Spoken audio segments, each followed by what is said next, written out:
Today we have the honor, and I truly mean honor, of talking with Tom Bronson.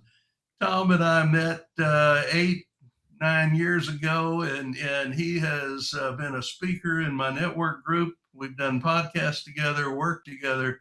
A person that I truly respect, and not only for his business work, but because of his personality and the fact that he is the man he is, a very genuine individual. So, with that, I'm going to talk about Tom only from the standpoint he's uh, published a book that's very well known. He has an upcoming conference that is bringing business owners together to learn how to prepare for selling their business. And it's quite an operation, but I'm going to share all of the story of that with Tom here in a minute when I turn it over to him. So, with that, Tom, why don't you give us a little bit about your background, about what you do, about your book, and the conference upcoming, and then we'll get into discussions. Awesome. Well, thanks, Paul. It's really great to be here and to talk with your audience again. Um, my background is kind of wide and varied. I was a serial entrepreneur. Started my career in the early '80s, and from the '80s all the way until 2018, when you and I actually met. I had been a serial entrepreneur. I had bought and sold 100 businesses in my career. And most people go, 100 businesses? Are you out of your mind? Well, they weren't a wide variety of businesses. I did two massive roll ups, one with 72 companies, one with 17 companies. Both of those I sold to publicly traded companies, and I've been in a number of other businesses, bought and or started and exited those businesses. And when I exited my last company in 2018, last big company in 2018, I started getting nostalgic about business transitions and why so many business transitions fail. My own experience in that last company, I bought 17 companies there, but I looked at probably 130, 140 businesses. I made a serious run at, maybe 100 of them, but I only bought 17 of them, which is a horrible success rate. And I thought, man, what does that look like in the rest of the world? And so we started looking for data about business transitions. How do they work? How successful are they? That kind of thing. Most published literature out there will tell you that about 20% of attempted transactions reach the finish line.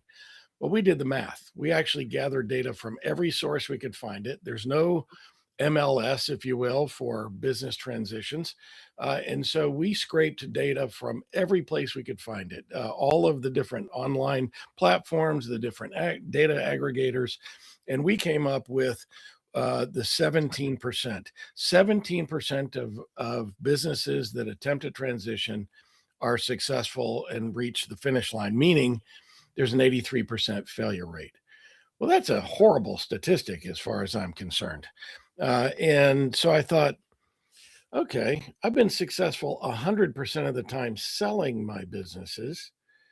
And I'm not the sharpest knife in the drawer, but what am I doing differently than the average business owner? Why do I have a 100% success rate and the average business owner can expect a 17% success rate?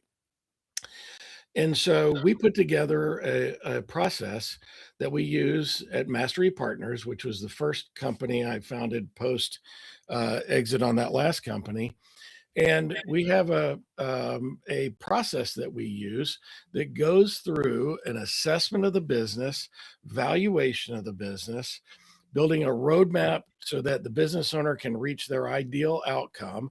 And then we coach the business owner through that process. And we take a holistic approach, everything from corporate governance, finance, sales, marketing, operations, process, exit planning, all of those things are things that we assess in our tool to help business owners achieve that 100% success opportunity. And so over time, though, as you mentioned, we also developed a day-long event, if you will. We're about to have our fourth one. which comes up on April 28th. It'll be at the Charles Schwab World Headquarters in Westlake up here in North Texas. And we have a discount code for the folks that are watching today. If you use C-Suite, no dash in it, just C-Suite at businesstransitionsummit.com, then you can get $200 off a ticket for that. But so we do that event in order to raise awareness. And it's the same thing that we're going to talk about today, Paul. It's raising awareness and elevating awareness of business owners, educating them, if you will, about the things that they need to do to prepare themselves and their business so that they can have a successful transition. So we've got that, the summit, we've got the consulting practice, and on the back end, we also started a couple of years ago a boutique investment banking firm to take companies to market once they're ready. Not if they're not ready, but once they're ready. So Mastery Group is my latest set of companies that we work on, and that's sort of my backstory and what brought us to where we are today, Paul. Oh, I did have one correction, by the way. All right. You mentioned my book, Maximize Business Value. That's the first book that I wrote back in 2019, and it's all about the mindset and the process of thinking about your business so that you can prepare it for exit. It's Maximize Business Value, begin with the exit in mind. The original title for this, the working title, was The Case for Exit Planning. And when I gave it to my clients to look at and read through, they said, man, it's a great book, great content. I hear your voice coming out. But if you ever bring a book in here about exit planning and lay it on my desk, you're fired. And so I was like, okay. So we changed the title to Maximize Business Value. The second book I wrote a couple of years later was the Maximize Business Value Playbook, which is actionable stuff, step by step. Here are the things that you can do to start preparing your business for a transition. And then the third book that came out 2 years ago, I co-authored with a great friend, Susan Fenema, and it's called Efficiency Amplified. It's part of the Maximizing Business Value series, but it's all about how do I document processes and develop bulletproof processes and procedures that are duplicatable and used every day in a business. We'll talk about that a little bit later on in the podcast. So I do have 3 books on the market now. All right. Well, I appreciate you adding those two there. I'm also going to ask you to just quickly repeat where to go to get your discount. Oh, yeah. So it's, and I'll mention that again at the end of our time together. You can find out everything you need to at Business Transitions Summit. Transitions is plural, businesstransitionsummit.com. And you click on the more information or the register here, and register as a business owner, and put in the code C-Suite. Again, one word, C-Suite, and with no dash in it. And that'll give you a $200 off. In fact, the tickets for the remainder of this month are on advanced pricing anyway, so they're $899. The $200 off gets you the $695, I think, price. But starting next month, they go up to $995. So that's the best discount that you can get. There is, by the way, on that website, we have a 2-for-1 at $995. If you want to come and bring a partner, there's 2-for-1, and they're basically $495 a piece. So $990 for a pair of tickets. All right. Well, that sounds great. I wanted to put that in there and get going. And I'm going to emphasize the fact that we're going to touch on the 30,000 foot level discussion of what's going to be in that meeting. If you really want to know how to prepare for your business, look into it, see if you can make arrangements to go there, because I've been with Tom long enough to know the value is going to be there. So let's get kind of into the weeds here, Tom. Awesome. As you mentioned earlier, you worked with hundreds of companies, bought hundreds of companies, but in the experience, what's the single most common reason owners wait? Emotional attachment, overconfidence in value, not knowing where to start, and what's the cost of that delay in real dollars? Boy, what is the biggest thing? Eh, we have a saying here. If you take 100 business owners and put them in a room, and you go around and quietly ask them, "What's your exit strategy?" 95 of them will say, "I'm going to exit this business in 3 to 5 years." And then when you ask them, what are they doing to prepare for that?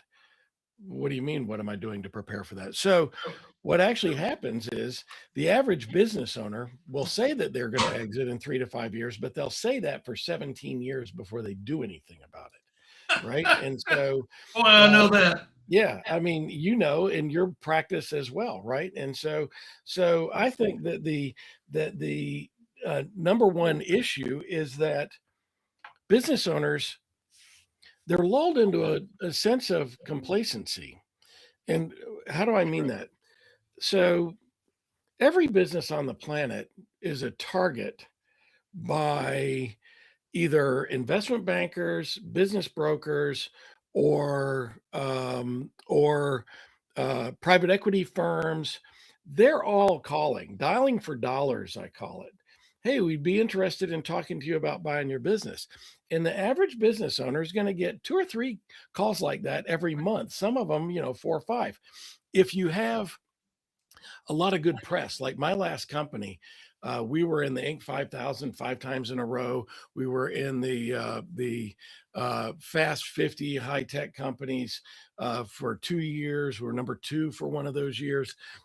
We were in the Dallas 100. I mean, I was a finalist for Ernst and Young. Uh, Entrepreneur of the Year, and all of those things bring press right to the company. Uh, and every time we got some sort of award and there was press coverage on us and there was an article in the business journal or the news about us, then the call frequency increased. People going, "Oh, we're interested in buying your company," right? So most business owners who get those calls think that, man, there's just a lot of people that want to buy my business. When the reality is, they're just dialing for dollars, basically.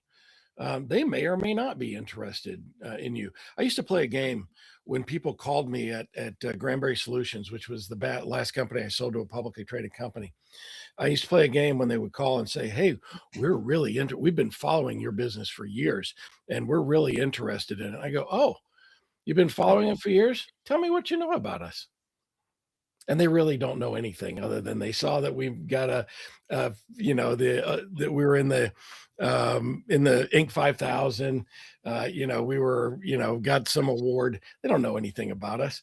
They're not following us for years. They're just looking for somebody that they can sell or somebody that they can buy that doesn't have any representation. And so that lulls business owners into a sense of complacency that, man, there are a lot of buyers for my business. When the reality is they don't take the time then to think about, what do I need to do to prepare myself and my business for transition? So they just delay it. They kick that can down the road. That exit time is elusive. They don't think about that. Well, I'm going to exit in 3 to 5 years, and then 2 years down the road, I'm going to exit in 3 to 5 years. And so if they would really sit down and get intentional about thinking about, how would a buyer look at my business? What are the things that I need to do to make my business more valuable? What are the things I need to do to make my business more attractive? What do I need to do to make it more transferable? Those are all the things that we do at Mastery Partners, and that you do as well, Paul, and do an amazing job at it. And so if you would start thinking about those things and start preparing those things, you're going to be in a much better position when the time is right. Now, I'm not saying that 100% of those calls are that come to you are just dialing for dollars. Maybe you get lucky and what I call the bluebird, lands in the bush outside your door, and you get an amazing offer for your business. Well, that's only going to go through if your business is fully prepared for a transaction, right? If it's fully prepared to transition to somebody else. And so I think that's the biggest issue, Paul, is that business owners don't take the time to be strategic. They don't take the time to think about that future business. And so in our process at Mastery Partners, one of the things we do is, we do an end-to-end assessment of the business, soup to nuts. We know a lot about the business, so we've got a very clear picture where we start. Then we ask the owner, what is your ideal exit look like? Can you paint me a clear picture of that ideal exit? And you know what? Here's the funny thing. For most of them, no one's ever asked them that question. And no one's ever sat down and tried to extract those details. What does it look like? When do you want to sell? What type of company do you want to sell it to? Do you want to sell it internally or externally? What's the value of the business need to be? Thinking about what are the kinds of things that you want to make sure are taken care of in the business beyond you? What does the legacy look like? And you start thinking about that stuff. We call it this dreaming exercise about what the future can look like. And usually for our clients, it's the first time they've ever done that. But I have this theory that if you can state something, as soon as you state it, as soon as you can visualize it, it starts to become real, right? We've got a great friend who was a client of ours and exited their business. At one point, they drew a line in the sand. Okay, we're exiting this business in 8 years and for X amount of dollars. And that suddenly made it real so that the business owner could start thinking about it and preparing for that future. Now, it's one thing to prepare your business for that transition, but you also have to prepare yourself for that transition. I understand, and that's one of the things I wanted to kind of transition to at this point. Awesome. We've dealt with a lot of companies like that, and some of the things on our first conversation with every potential client, somewhere in that conversation, I'm going to tell that owner, in my opinion, their company's for sale, and I'm going to get a response. And I said, if it's not today, it's a year from today, 5 years from today, or you get in your car and an event happens to where it's the estate for your family. Run it like it's for sale. The benefit, you're going to be more profitable, more valuable. You're going to pay more attention to your business. Yep. Now, the next part of that kind of flows in, and you've written this, and I think it to be absolutely true. The number one reason most transactions fail to reach the finish line is the owners simply don't know what their business is worth. Oh, yeah. Financial standpoint, biggest misconception the owners can carry, they tend to overvalue or undervalue in some cases, or just value for the wrong reasons. I need this amount of money to live on, so that's what my company's worth. How early should that evaluation conversation start? In our opinion, we start telling them, you need to prepare 2 years before. Oh, yeah. Start preparing a minimum, more if you can, but a minimum of 2 years. But one of the first things is getting the idea of what you're truly worth. And from our standpoint, we try to preach. If we can increase your EBITDA $100,000 on transactional company, that's going to increase your value 400,000.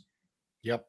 Tech driven, probably 700,000 or 800,000. SaaS company, maybe $1 million too.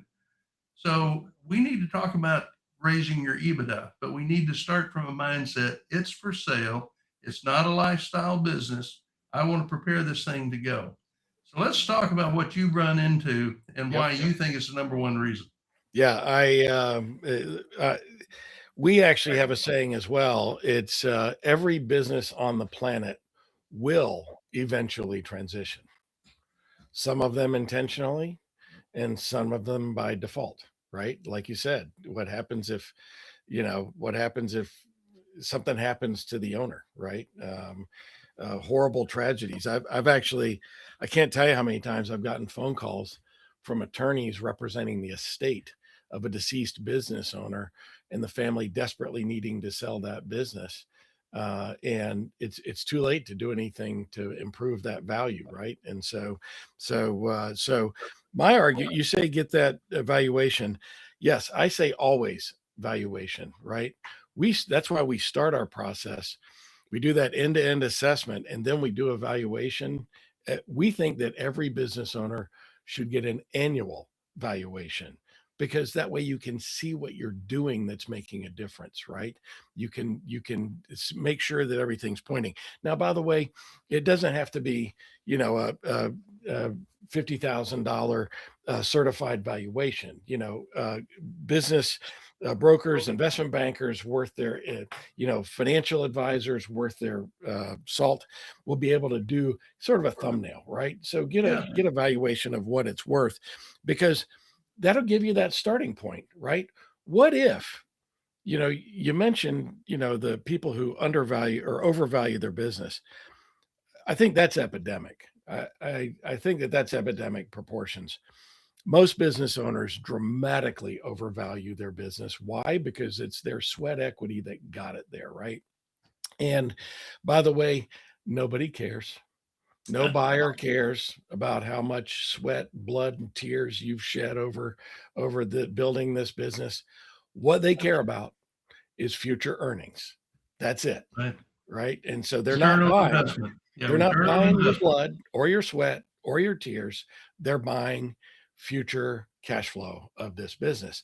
And the more predictable that is, the better off you are. And so my argument is get that valuation frequently, get it annually. And our clients, we do an updated valuation every year, because if you think about it this way, you think your business is worth 10 million, and you're just going down bebopping along thinking I'm all good, well and good here, and I've got $10 million in value. This is going to set me up for the rest of my life. I'll sell it when I want to.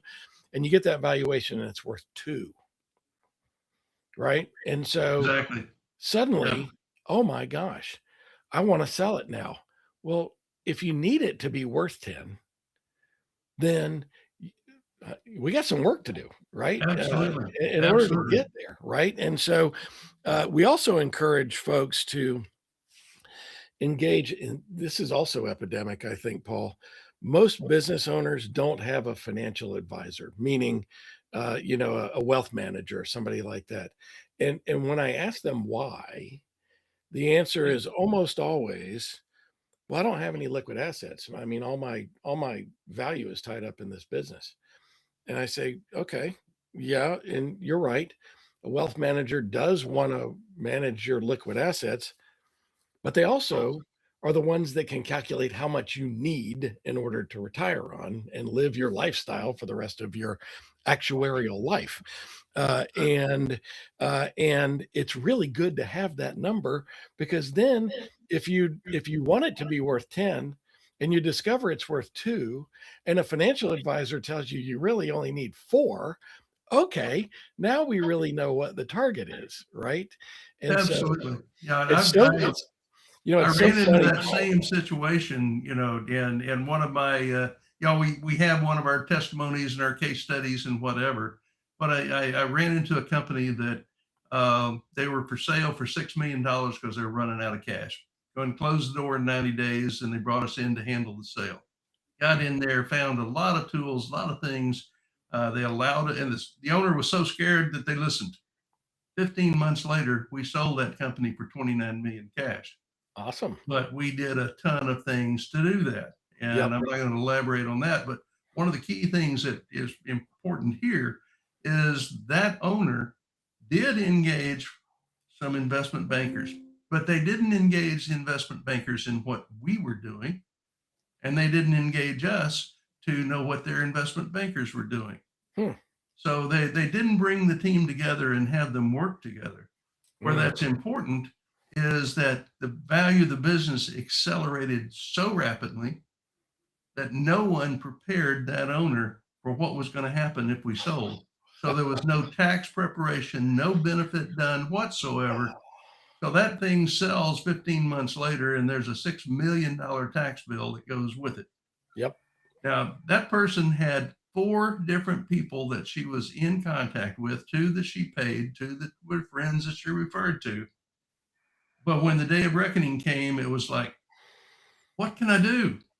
Well, if you don't plan, and that's one of the things I'll bring together, is I know you bring a team in to look at it from all aspects. We try to do the Yep. same as well. We're part of Exit Planning Exchange. Andrew, who's on the phone or on the call with us today, he has a group that they try to bring them into reality of what needs to happen and what's going to happen. But then you need to bring in the investment bankers, as you just said, to get that value. Yep. So, at any rate, that's Yeah. extremely important to do that. And then I want to let you finish on that, and then I want to kind of transition to owner dependency. But go ahead. Okay. Yeah, I'd love to talk about that, but yeah, let me wrap up on that. You know, tax planning starts the day you open your business.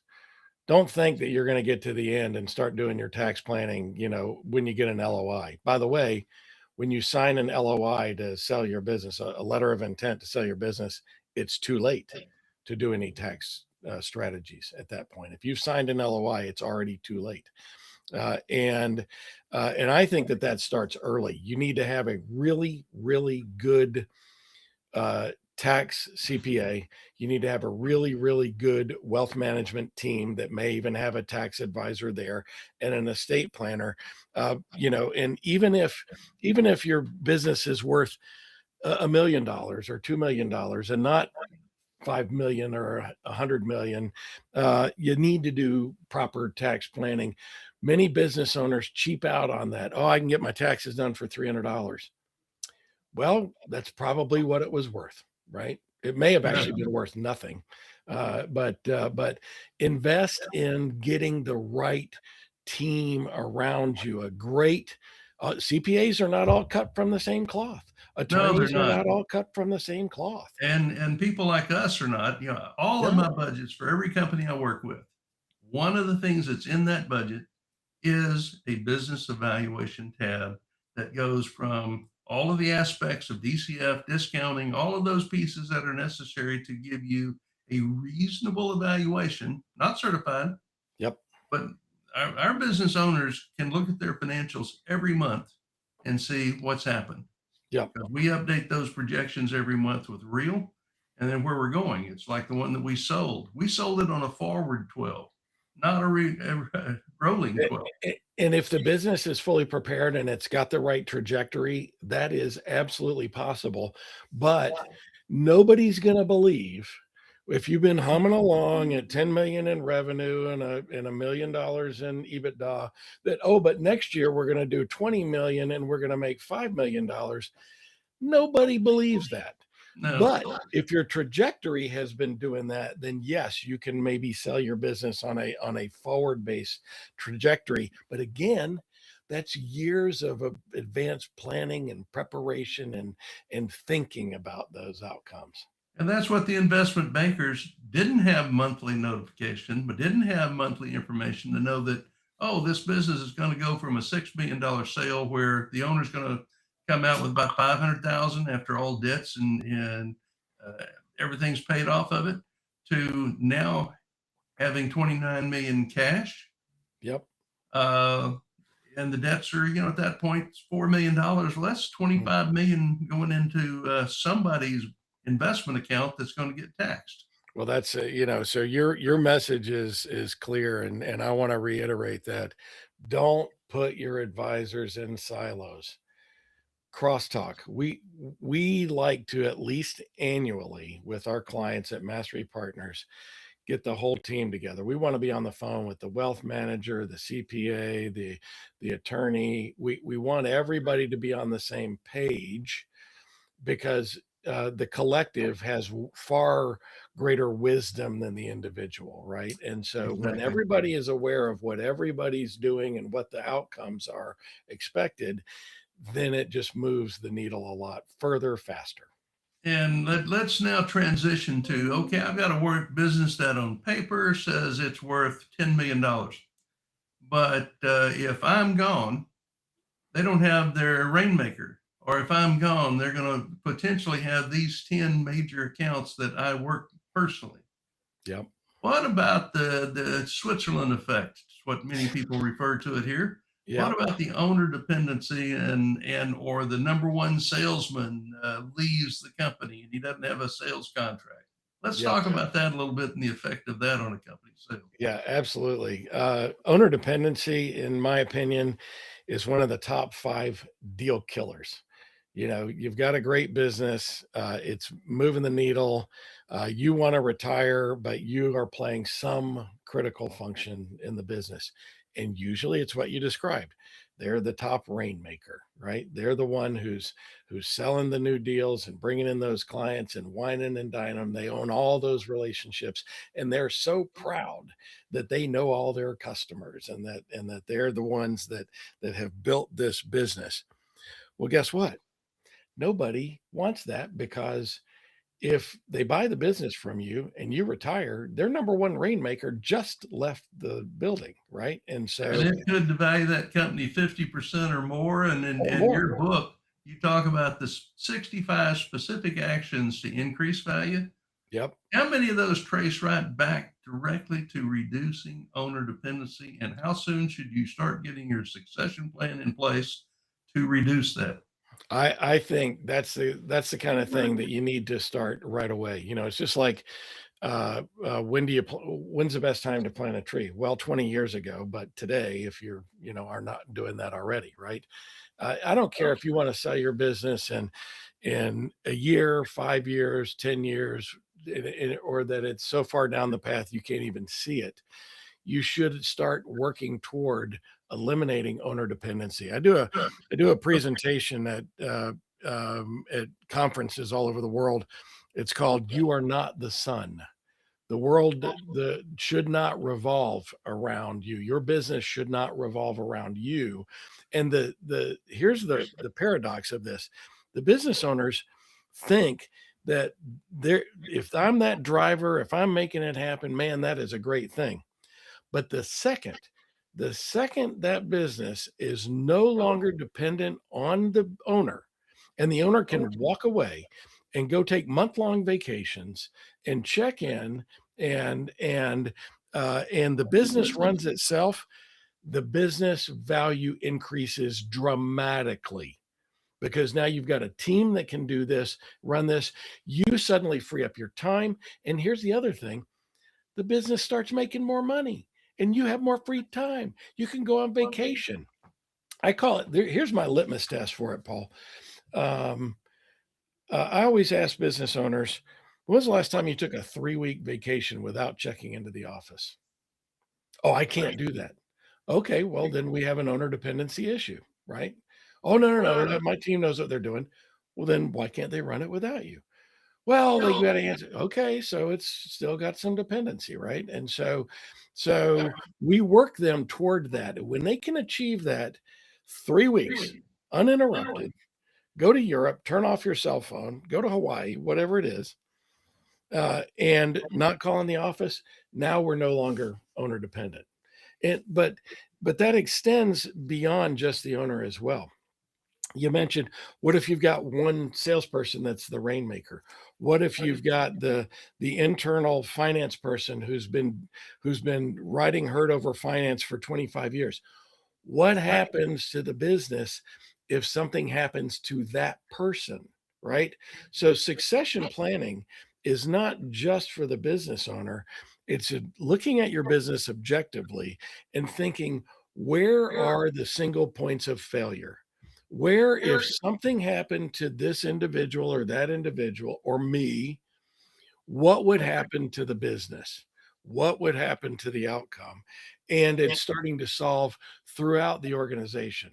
Businesses that have a strong leadership team with responsibilities spread throughout and layers of succession, those are businesses that get those higher valuations, as opposed to a business that's owner dependent. You mentioned, you could get a haircut as deep as 50%. Your business should be worth 10, but if it's owner dependent, it's only worth 5.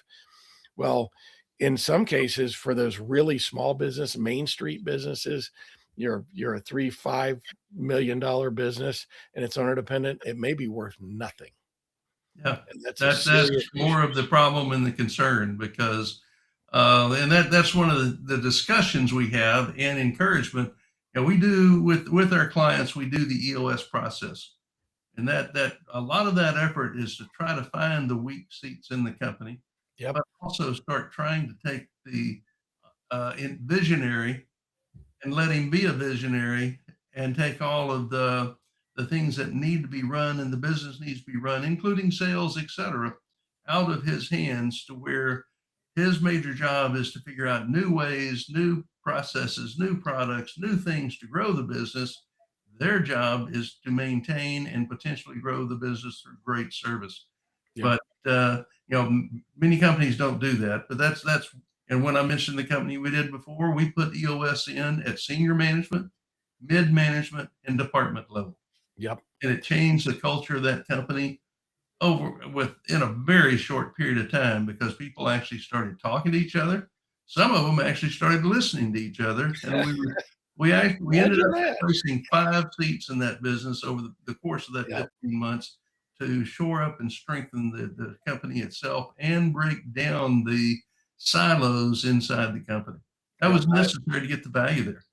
I love that. EOS, the Entrepreneurial Operating System, as defined in Gino Wickman's book, Traction. We actually use that in our businesses. And many of our clients do. But my argument is this, Paul.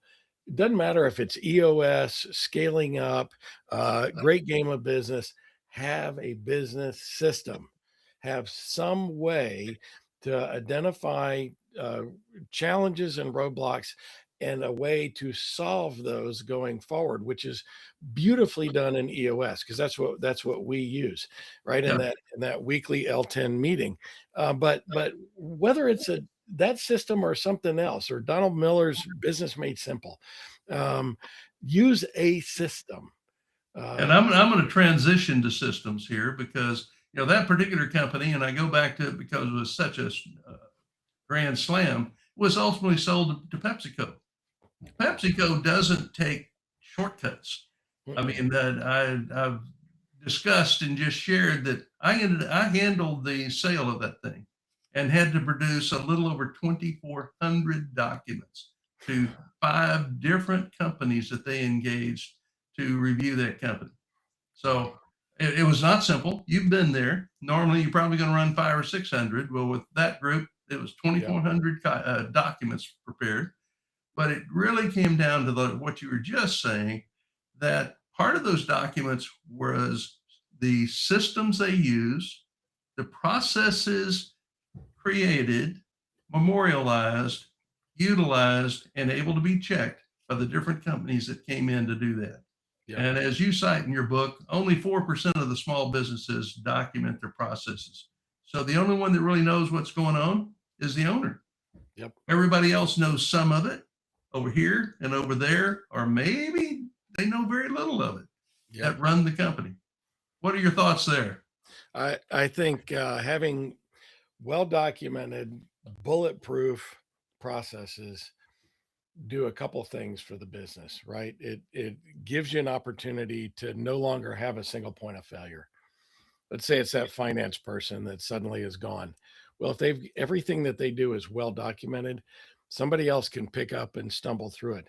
But here's the other thing. It just makes the business operate more efficiently. You can hire people easier. You can train people easier if you've got a well-documented system and across the board.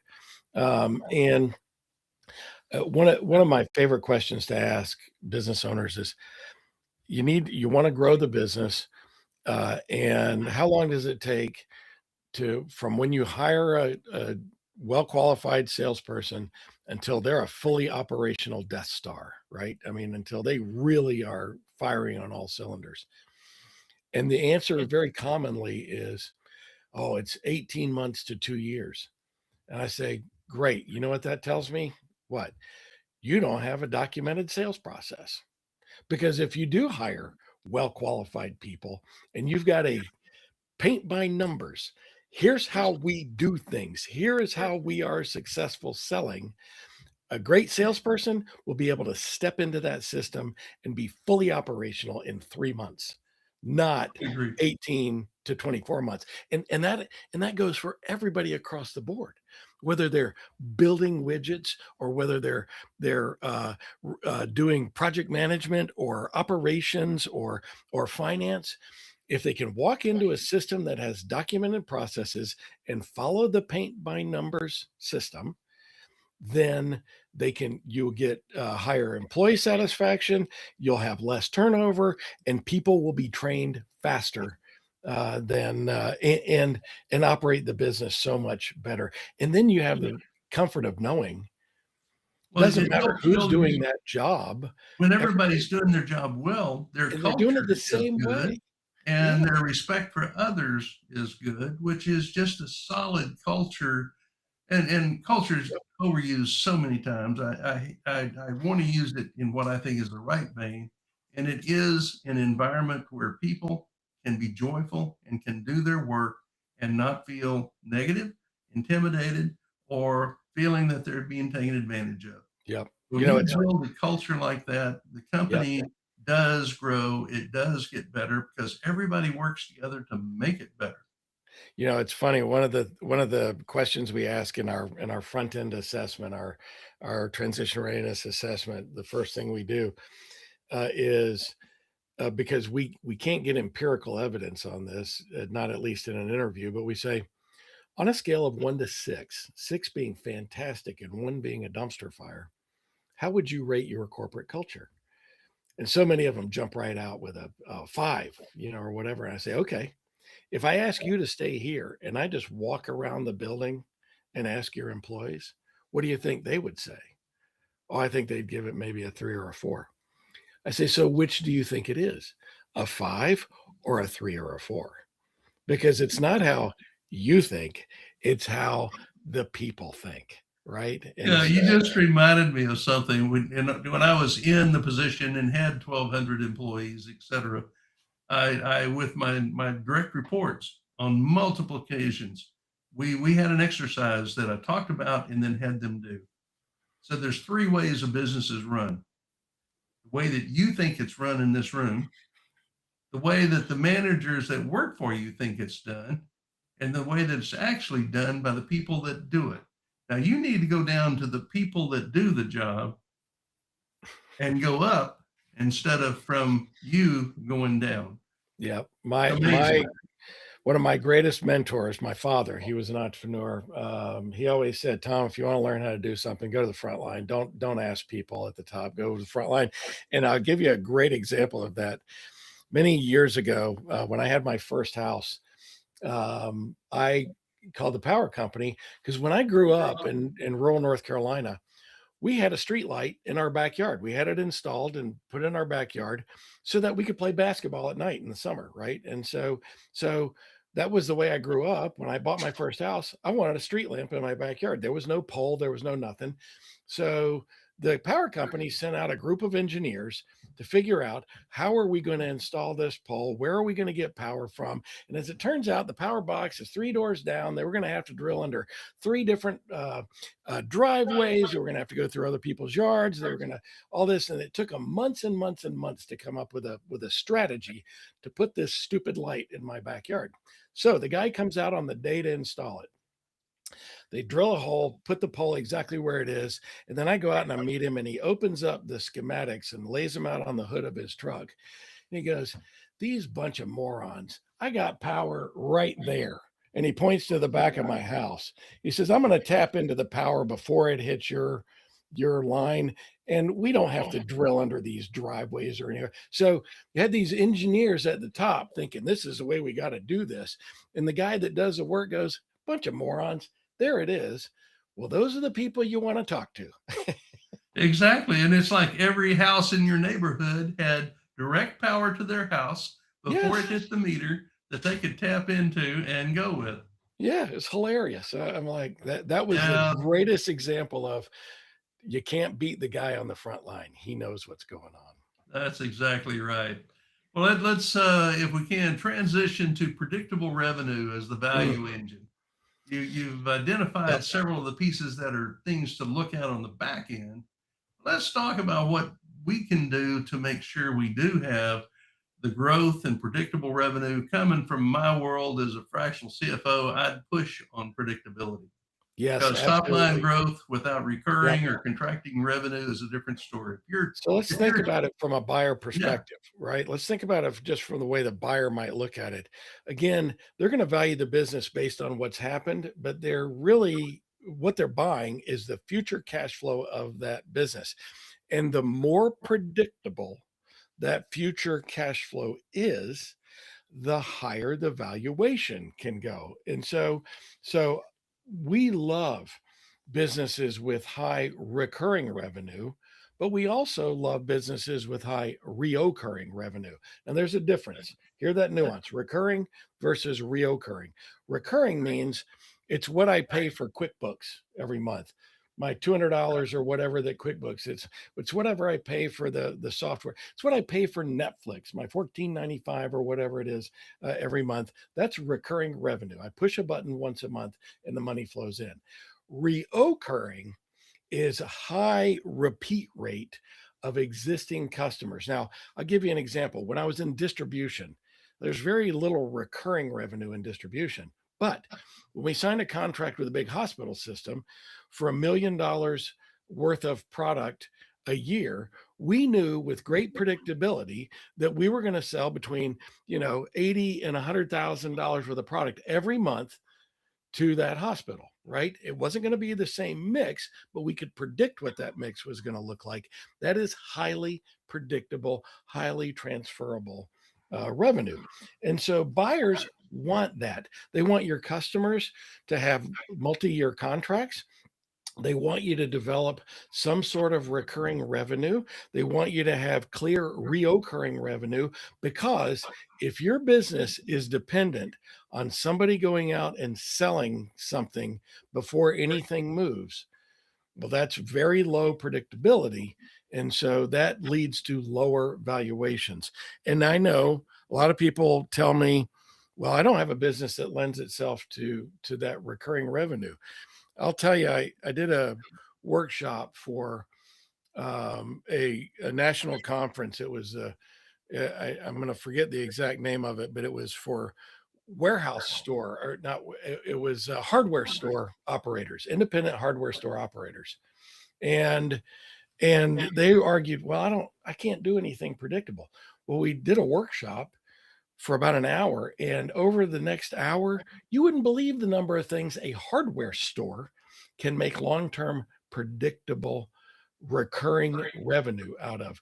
Start a service to deliver these. Everybody's going to need light bulbs and fuses and whatever, the fertilizer, for the yard. Start a service where you're put people on a maintenance plan. Look, I buy my dog food on a recurring plan, right? You can do the same thing in almost any business.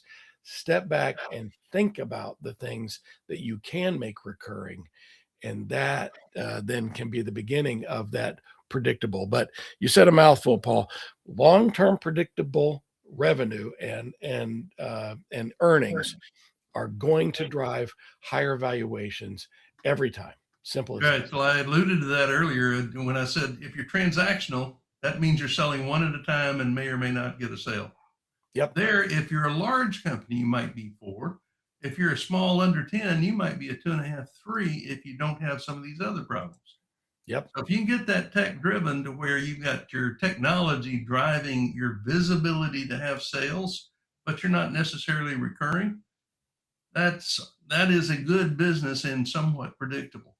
And then if Absolutely. you have the latter to where you do have those service, we've gone into service companies, home service companies, and they sell everything predictable, and literally got them to go into the maintenance, the setup, to have engagements for year-round contracts to take care of many things, changing out the air filters, to coming in to just clean things in the house.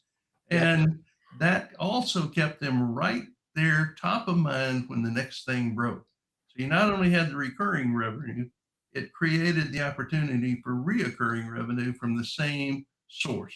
They Yep. didn't have the desire to go out and find a new company to come fix this when they already knew that you could fix it and they had a good relationship. Yep. Well, let's for the sake of time here, let's kind of transition to kind of the last piece, I think, of this whole discussion, and that is lifestyle business versus true enterprise. Where do you start destroying your company Yeah. versus building your company? Yeah, the number of business owners that use that business checkbook as their personal checkbook is just still outrageous to me, right? Um, the the building a lifestyle business is not building a transferable business. You've got to have a true enterprise that is transferable. When you're running a lot of personal expenses through the business and it's just paying for your lifestyle, well, that creates an environment that a buyer is going to look at and go, well, this isn't really an operation. This is just kind of your job. You've created a job for yourself, not really a great enterprise that I can transfer to myself. I can give you examples of how I've seen this. We had a client in Austin that wanted to buy a company in Atlanta, and we were in dialogues with them. We asked for their financial statements, and then I said, "I'm having struggles here with some of your discretionary expenses. Can you tell me what these things are for?" And as it turns out, so this guy ran a decent business. Was probably doing $7 or $8 million a year. He had his entire family on payroll. He was the only one that worked in the business.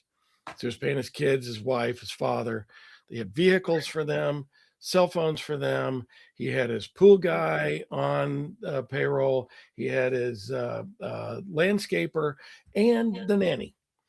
And when I mean, we could document these things, but when I went back to the buyer and I started explaining this, he goes, "Nope, too much hair on that dog. I can't even think about buying that business because who knows what's really underneath those covers." Now, look, every business owner does some amount of discretionary expenses. My company pays for my country club and my automobile, right? And but as you get closer to a transition, minimize that stuff so that you can raise your earnings, because it's earnings that are going to uh, give you the highest return. 97% of all transactions are based on a multiple of earnings. And if you're trying to hide money away, pay the taxes on it now, because you'll be paid in spades on it later. As we say, a dollar of auditable earnings is worth at least 10 times what an unauditable dollar is worth. And so get out of that lifestyle. Again, part of that is that owner dependency thing, is get rid of the responsibility, hire people, let them do their jobs, and you stand back and manage and grow. Let it be an enterprise, because an enterprise is transferable. A lifestyle is not. And so think about those things in your own involvement, the expenses that you're running through the business. Uh, do think about all of those things. And folks like Paul and his team and us and our team, we can help identify those blind spots so that we can make sure that you're paying attention and thinking about that. All right. Well, we're about the time to have to wrap up here. So, what would be your parting thoughts to the audience out here and the people that are wanting to sell a business or wanting to know what they've got to go through to sell that business? I think have a dialogue with someone like us at Mastery Partners. Come to the Business Transition Summit, where there's going to be speakers talking about all of those things. How do I make it more valuable? How do I make it more transferable? They're going to talk about the stuff we've already touched on, the documenting processes and thinking about the tax consequences and all of those things. So you can come in one place one day and get a master's, if you will, in that, but engage with somebody. engage with a well qualified investment banker or a broker or a consulting firm like ours or a consulting practice like C-Suite Support. Talk to the people who've been through this stuff before, and engage with them so that you can see where those blind spots are. Get that valuation, start working on documenting those processes, be focused on those earnings, set some sort of a deadline, and don't forget, and we didn't really talk a lot about this today, but don't forget to prepare your own self for this. This is going to be more emotional than you think it's going to be. When you go and sell your business, I've had business owners tell me, they're programmers or they're accountants, and oh no, I'm very methodical, I'm logical, I live my life very logically. I've had folks that prepared their business and literally almost like clockwork, 3 weeks before an event or 2 weeks before that transition happens, calling me going, what are these feelings I'm feeling? I'm worried and I'm scared and I can't sleep. That's the emotional side. Be prepared for that emotional side. Know what you're going to do next. The business owner that has wrapped his life around the axle of that business for 20 years, 30 years, start thinking about what is going to be bringing meaning to me after this. Am I going to go volunteer? Because by the way, you can't play golf every day. I know exactly one person that can play golf every day, but unless you're a professional golfer, you're probably not going to play golf. You might go fishing. You might travel the world, but what are you going to do the following month, right? What is Exactly. going to bring your life meaning? Think about those things. Well, I'm going to have to say we presented a lot of information, and I appreciate that. We didn't allow very much time here for questions and answers, so I'm going to say sorry that we didn't do that. But if you've got them, reach out to Tom Bronson, Yep. Mastery Partners. Reach out to C-Suite, Paul Whitley, any of our teams. We work together, so we'll try to help you and go from there. And let me give that the address one more time: businesstransitionssummit.com. Use the discount code C-Suite, one word, no dash, and you get a $200 off for that ticket. Hope to see you in April. And if you do come in April and you came here, be sure to let me know about it. All right, Tom. Thank you. Thank you for today, and we'll talk soon. Take care. Awesome. Thanks, Bye-bye. Paul.